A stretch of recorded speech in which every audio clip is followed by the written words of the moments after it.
নমস্কাৰ সকলোকে স্বাগতম জনাইছোঁ অন্য এটি ভিডিঅ'লৈ। আশা ৰাখিছোঁ আপোনালোক সকলোৱে ভালে কুশলে আছে। আৰু মই আজি বনাইছোঁ সৰিয়হ আৰু ৰৌ মাছ। গতিকে মোৰ ৰেচিপিটো যদি চাই আপোনালোকে ভাল পায় তেতিয়াহ'লে লাইক, কমেণ্ট, শ্বেয়াৰ, ছাবস্ক্ৰাইব নিশ্চয় কৰি দিব। আৰু যিসকলে মোৰ ভিডিঅ'বোৰ নতুনকৈ চায় তেওঁলোকে নিশ্চয় আশা ৰাখিছোঁ মোৰ চেনেলটো ছাবস্ক্ৰাইব কৰি দিব আৰু মোক আগবাঢ়ি যোৱাত সহায় কৰি দিব। গতিকে ভিডিঅ'টো স্কিপ নকৰাকৈ শেষলৈকে চাই থাকিব। 1 কিলো ওজনৰ মাছ এটা এনেদৰে ধুনীয়াকৈ বেপাৰীয়ে কাটি বাছি দিছে। আৰু এয়া ৰাতি মই তিয়াই থৈছিলোঁ সৰিয়হ, আৰু সৰিয়হখিনি এনেদৰে বাতিত অকণমান পানী লৈ চেকনিখনত ধুনীয়াকৈ আঙুলি এটাৰে এনেদৰে ঘূৰাই ঘূৰাই ধুনীয়াকৈ ধুই ল'লোঁ। ইয়াত ধূলি বালি থাকিলে ধুনীয়াকৈ ধূলি বালিখিনি তলত পৰি যায়। এয়া চাওক কি ধুনীয়াকৈ সুন্দৰ হ'ল। আৰু এইপিনে মই মাছ ভাজিবৰ কাৰণে পেনখন উঠাই দিলোঁ। আৰু এয়া হ'ল সৰিয়হখিনি। এতিয়া ধুনীয়াকৈ সৰিয়হখিনি মিক্সিত মাৰি ল'ম। আদা অকণমান, নহৰু, ধনিয়া পাত অকণমান আছিল, ধনিয়াখিনি শুকাই গৈছে, তথাপিও সেইখিনিকে ধুই চাফা কৰি দিলোঁ। অকণমান ধনিয়া দিলোঁ আৰু ইয়াত দিলোঁ এটা পিঁয়াজ কাটি মিডিয়াম চাইজৰ, 4টা কেঁচা জলকীয়া আৰু মিডিয়াম চাইজৰ 2টা বিলাহী এনেদৰে দীঘল দীঘলকৈ কাটি দিলোঁ।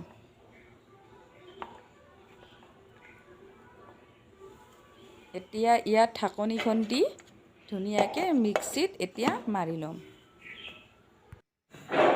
এয়া মিক্সিত ধুনীয়াকৈ মাৰি ল'লোঁ। এতিয়া কেৰাহীটোত অকণমান তেল গৰম কৰি লৈ সৰিয়হ বটা গোটেই জলকীয়া সৰিয়হ গোটেইখিনি যিখিনি মিক্স কৰি মিক্সিত মাৰি লৈছিলোঁ সেইখিনি গোটেইখিনি এতিয়া তেলত এনেদৰে দি দিলোঁ।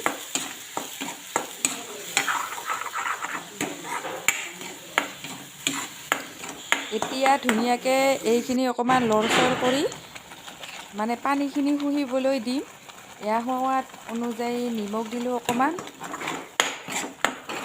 নিমখখিনি মিক্স কৰি দিলোঁ। আৰু এতিয়া দিম অকণমান ৰং গুড়া,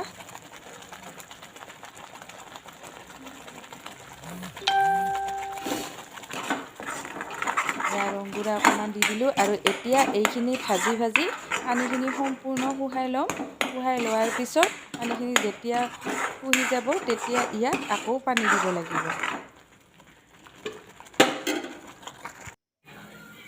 এয়া মই ধুনীয়াকৈ পানী দিলোঁ। আৰু এতিয়া পানী দিয়াৰ 10 মিনিটমান পাছত এনেদৰে ধুনীয়াকৈ উতল আহিছে। আৰু উতল অহাৰ পিছত ইয়াত দি দিলোঁ মাছখিনি। মাছৰ মূৰটো ইয়াত দি দিলোঁ। মাছৰ মূৰ খাবলৈ মই খুবেই ভাল পাওঁ আৰু সেয়েহে মাছৰ মূৰখিনিও দি দিলোঁ। এয়া মাছখিনি ধুনীয়াকৈ দি দিলোঁ। আৰু চব্জিখনৰ কালাৰটো চাওকচোন কি ধুনীয়া সুন্দৰ ৰংটো হৈছে। আৰু খাবলৈও খুব সোৱাদযুক্ত আৰু টেষ্টি হয়। আপোনালোকেও ৰেচিপিটো ট্ৰাই কৰি চাবচোন, খাবলৈ খুবেই ভাল হয়। আৰু এতিয়া 20 মিনিটমান এনেদৰে উতল আহিবলৈ দিম। 20 মিনিটমান উতল অহাৰ পিছত এইখিনি ধুনীয়াকৈ নমাই দিম।